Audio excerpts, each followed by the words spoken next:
Hi guys, welcome back to We Should Talk, a pop culture interview series from In the Know. I'm your host, Gibson Johns, and today on the podcast we have Kate Chastain, who you know from Below Deck, but who is now one of the reality stars on the new Peacock series, The Traitors. The full season is out now, and you guys, it is one of my favorite shows right now. I'm obsessed with it. I flew through it. I can't wait for another season. It basically brings a bunch of different reality stars from different, the CBS Survivor Big Brother shows, some of the Bravo shows, some of the Bachelor people, and then they also throws in some civilians. So it's a really fun mix of people, and they basically compete to win money while there's also traitors in their midst, and they have to vote to see who they think the traitors are. It's a really interesting game, and it's based on a Dutch series actually, and if you did not watch the show yet but intend to, I would not listen to this interview with Kate Chastain because it's full of spoilers about what happens.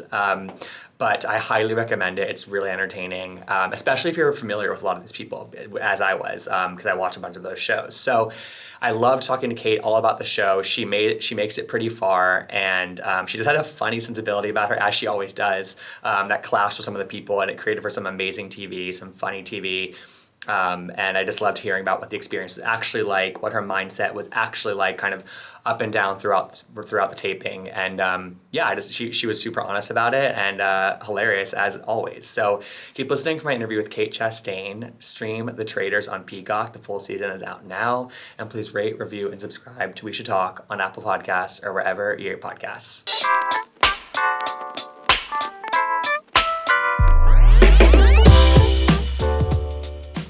All right, so we are here with Kate Chastain, originally from Below Deck, but now is on the new Peacock series, The Traitors. I finished it last night, and I could not be more obsessed. Kate, how are you? I'm doing great. How are you? I'm good. So the show's been out for like a week now, I guess. So how do you feel like an influx of new followers, new people who are discovering you as a personality? Like, what's it been like having the show out there? I was on Below Deck for so long, and it was such a popular show that it's pleasantly surprising to see people on Twitter saying, I've never seen Below Deck, but I like this Kate girl. It's so cool that a new audience is getting to watch me be sassy. Exactly. And you're an early standout on the show. I think that as people sort of settled into the format of the show and figuring out sort of how it was going to work, I think that the humor that you and Brandy brought to it, I think was really necessary. And I think it made those early episodes really just like fun to watch again as we figured it out. What was sort of your mindset in those early days of the show? Like, were you just sort of like also feeling it out? Were you kind of like, "F it, I'm just going to do whatever I want to do"? I think early on, once I realized I wasn't a traitor, it was pretty clear that I probably was never going to see that prize pot. And then also when I saw the way the other people in the castle played the game, I noticed they weren't very good at it either. Neither was I. So I realized, okay, the traitors are going to win, but here Hmm. we are. Let's have a good time. Hmm. So did you want to be a traitor, or were you relieved not to be chosen?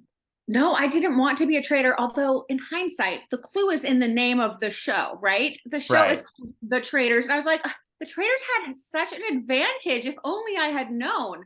But I think that I'm just not real comfortable with lying.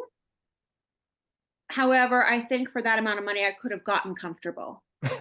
Totally, totally. And I kind of felt like, because it's interesting because some of the people are from the CBS shows who those are competition shows, so they're kind of at an advantage, right? Because they've gone through not this game but a game on a show, and they know how to deceive and what have you to get ahead. Did you feel like they were advantaged going into it just from the get-go?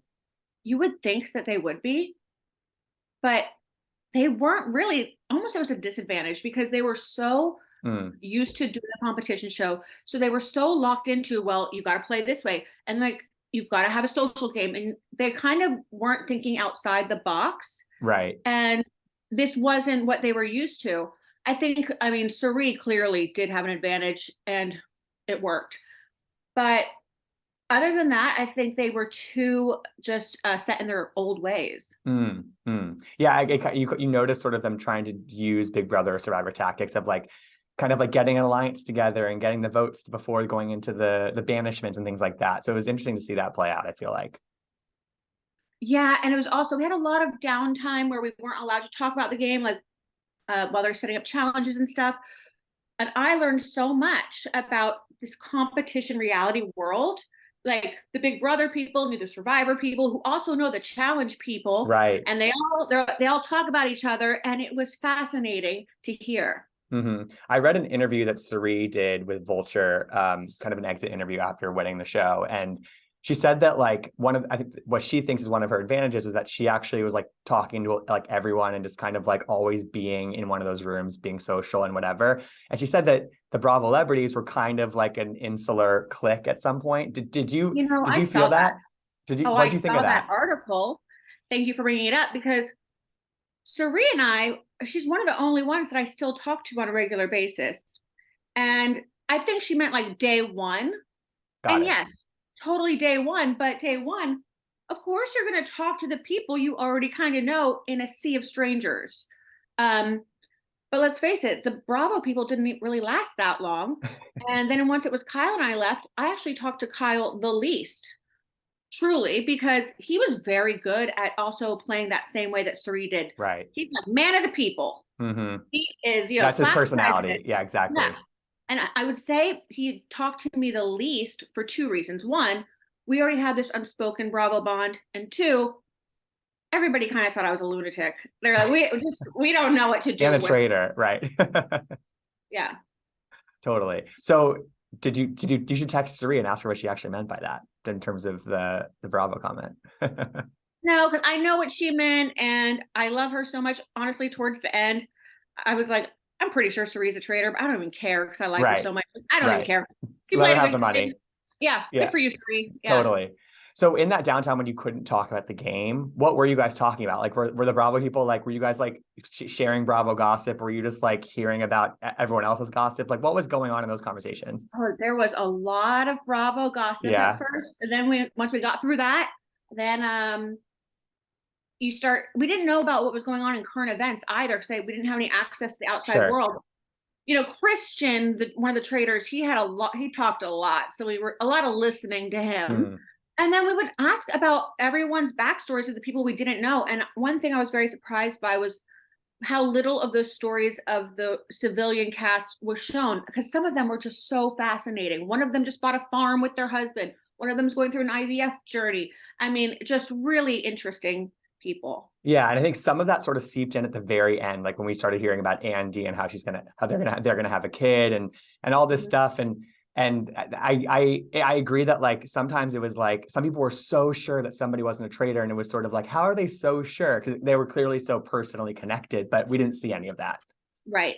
And that's Right. also accounted for a lot of the emotion driven roundtable ceremonies, because we had so much time with these people and we got to know them and we got to know their stories and we got connected to them.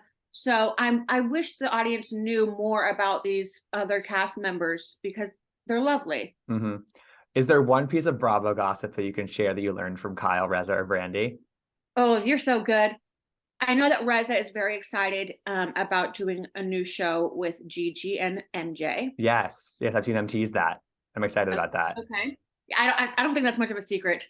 Um, Well, because and you don't have to answer this, but one thing that I did think about was that you and Kyle both sort of have a shared person that you don't have a great history with uh-huh. in Hannah from Summer House and chat You're room. so Did you guys good. talk about her? Actually, that was what Kyle and I's first friendship was ever based on, because at the Mm, same time I was dealing with her on chat room, he was dealing with her on Summer House. But I mean, she's so out of the Bravo universe now that we yeah. moved on. We moved on to other Hey, gossip. I'm happy Yeah. for you. It I'm was happy. new. Thank you. Thank you. And you guys didn't have your phones, right? So like, what was and also something that didn't happen until the very end. We saw you guys upstairs and you're getting into bed, and that was sort of the only time we saw your living quarters, which was upstairs. Were you guys hanging out up there, or was it all downstairs in where the cameras were? No, the security on the show was tight because there's a large amount of money to be won at the end. And, Yeah. so there were security guards. Like, you couldn't leave your room if you wanted to. Wow. Yeah. So I was wondering, like in the morning before breakfast, are you just like locked in your room and they're just like, all right, come out and then go downstairs? Yeah, they say, come on out. And you don't know if you are going to breakfast or to Ouch. another room and I don't know what that room was because I never saw it. Mm. Hmm. That's a nice little check on the list. I know. Thanks. All right, so Kate, so for most of the season, people thought you were a traitor. And you know, obviously us as viewers know that they're very wrong about that. And I'm just wondering, like, what was that like? Like, did you feel like you were almost like a punching bag, or were you like, I don't care enough to really have this deeply felt? Or because that's an interesting position to be in, you know what I mean?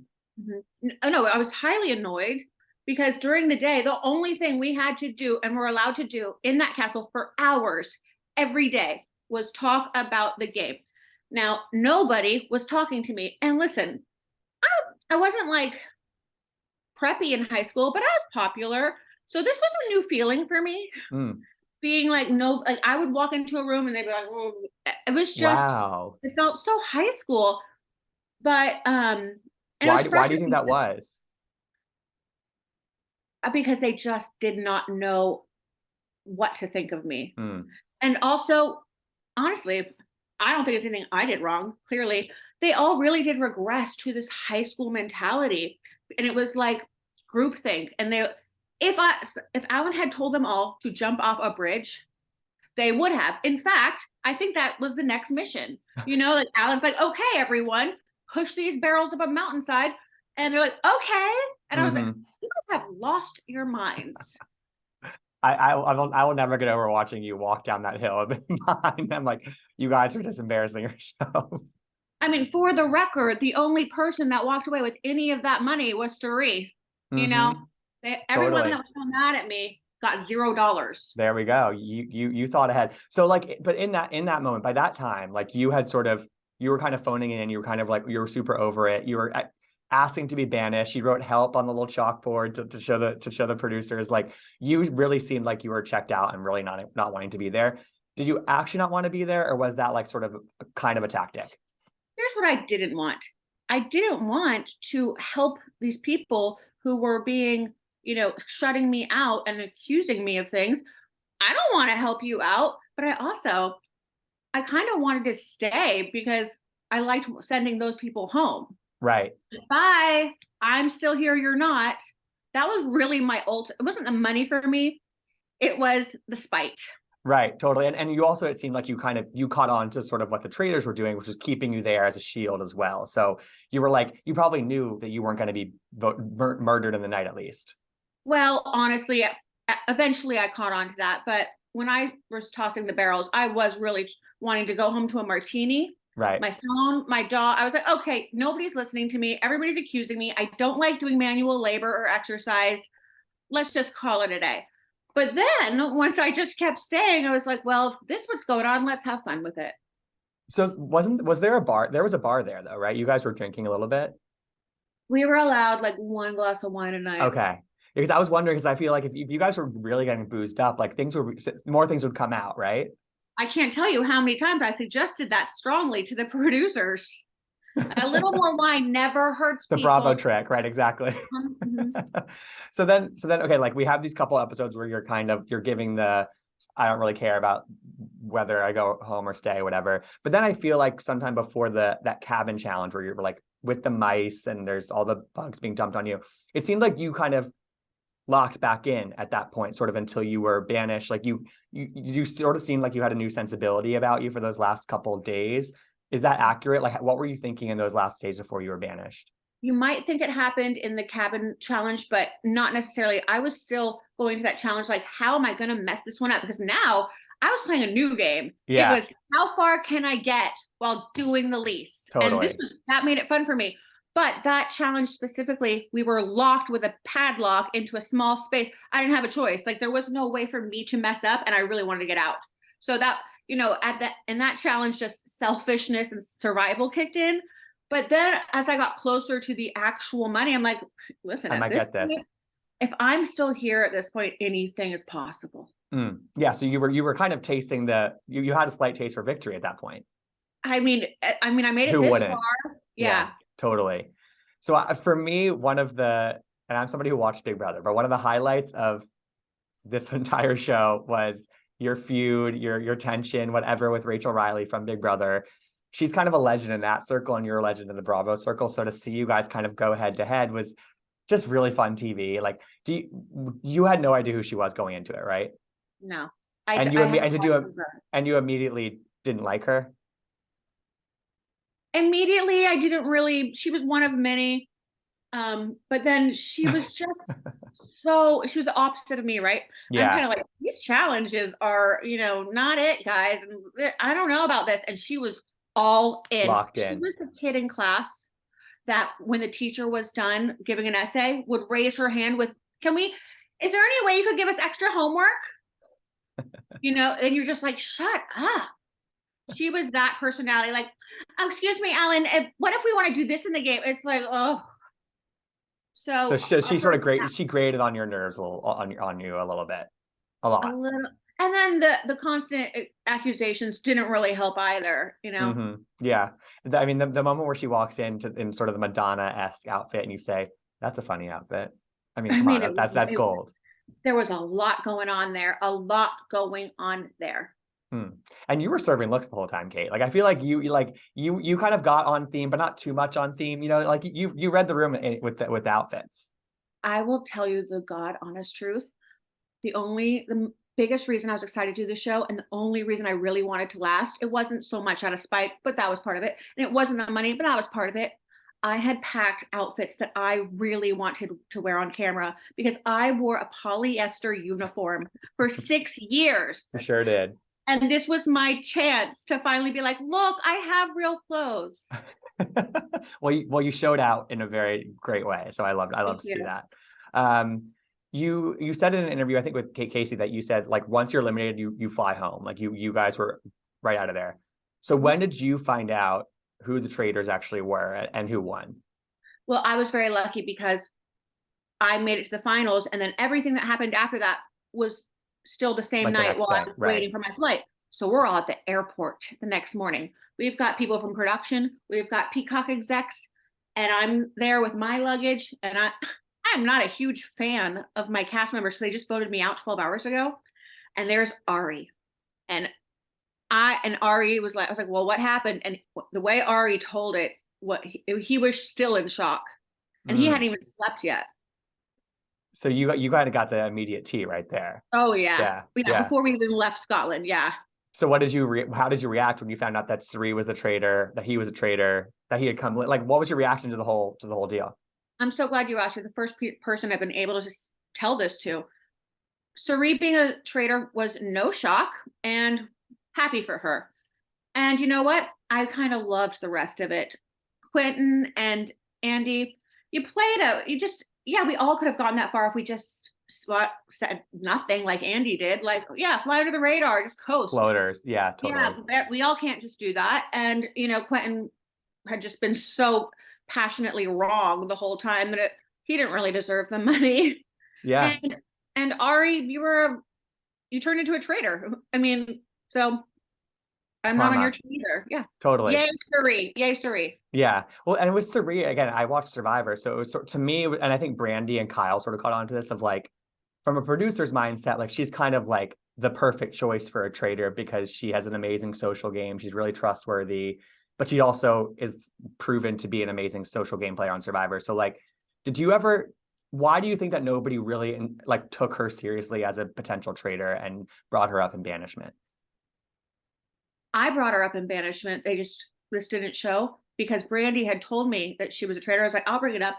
And Suri was like, got defensive. And I said, listen, this is the name of the game. And she goes, and what if I was a traitor? Like making me look like a bad person. I'm like, listen, there's got to be some collateral damage here. I'm sorry, I didn't make up the game.